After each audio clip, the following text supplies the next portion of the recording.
Hey, what's up, guys? Today we're going to talk a little bit about fielding technique, and we're going to worry about just from the point that you get down to field the ball when you're in your fielding position. That's all we're really going to worry about. I've had a couple of past videos where I've talked about what you do in preparation to get to the ball, and then also what happens after you field it, the way we use our footwork to throw to first base or second base or wherever we're throwing. So if you want to see that, you can go back to some past videos. But for today, just fielding technique when we're down in the fielding position. So I've got a video of Derek Jeter. For one, I just have a lot of videos of Derek Jeter. He's easy to get videos of, so that's why I look at him a lot. But also, he's played in the big leagues for a long time, played shortstop, the most demanding position, and he's a great fielder. He's won a bunch of Gold Glove awards. So let's get to it. So we see Jeter here, and I'm going to fast forward a little bit here. Not worry about this beginning part. We've already talked about that. But where I really want to start to pay attention is this point right here. So he gets down into position. Now, if it's a ball hit straight at him, what I would start with talking about is when we field the ball, we're going to go right, left, pick up the ball. So that's your rhythm. As we start to charge the ball, if it's hit straight at us, we start to break it down. We're going to go right, left, field the ball for a right-handed player. And since we're talking about the left side of the infield here, that's going to be all right-handed players. So right foot, left foot, pick up the ball. From there, a couple of points we want to talk about. Let me put a little bit further here in the video.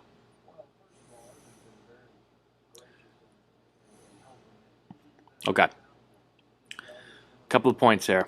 This is how I would do it if I was going over with a player. A couple of key points I like when fielding the ball. First thing is you want to have your feet spread a little bit wider than shoulder width apart. It's going to let you get down there a little bit better, going to let you get a flat back.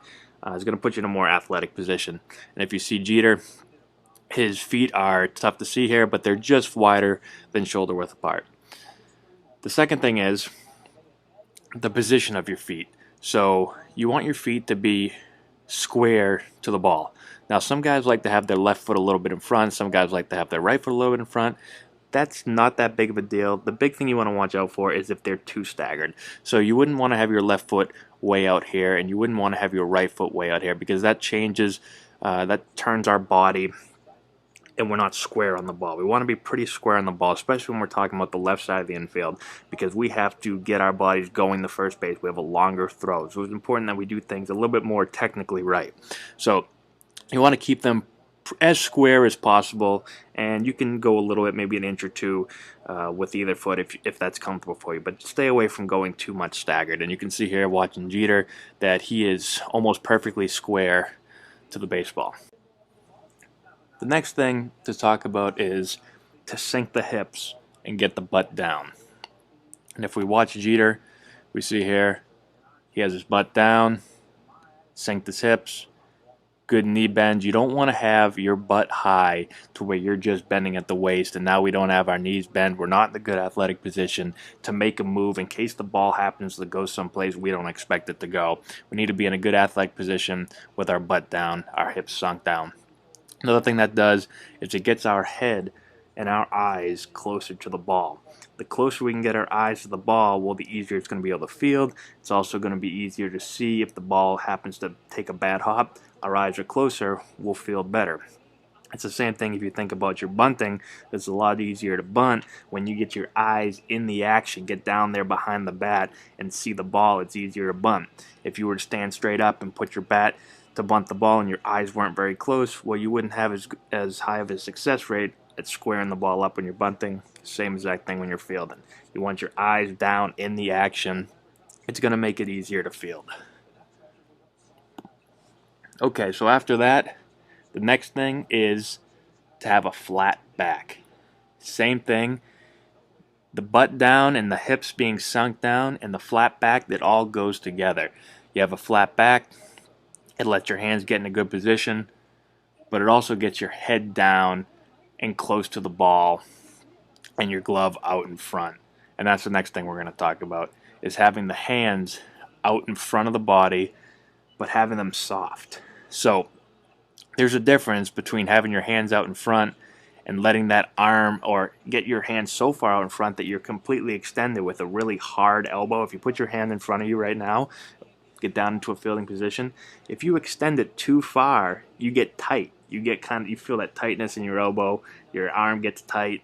Now your hand's going to be tight. You're not going to have as smooth a hands. You're not going to have quick hands in case of a bad hop. You're going to be stiff. So you want your hands out in front of your body so that you can see the ball and you can see it into your glove in case it makes a bad hop. But you don't want it so far in front that you're tight and you have no movement, and if a ball happens to make a bad hop or you need to make an adjustment, your hands will be too stiff, and now you're going to have hard hands instead of soft hands. You've heard it all the time. You want to have soft hands when you're fielding the ball. So it's really important to get the glove out in front, but not too far in front that we're stiff. Just enough out in front so it's out in front of our eyes.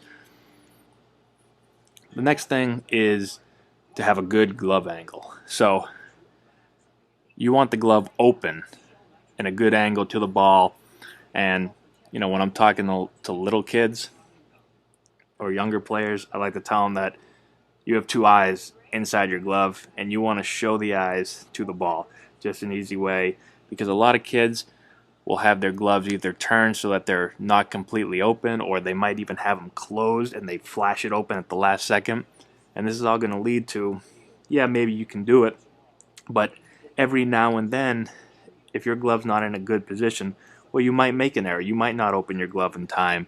It might not be facing the ball, so if it takes a little tricky hop, you might not be able to get to it, and there's an error that could have been prevented if you just showed the glove to the ball, make sure it's open in a good position.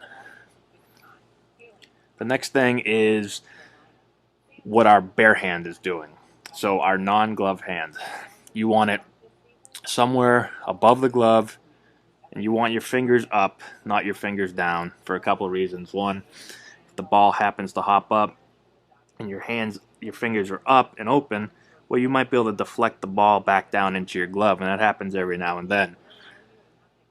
If your hand's not up, well, you're not going to have a good chance of knocking the ball into your glove, but also, and you've probably experienced this, ball comes up, hits you in a finger and a fingertip.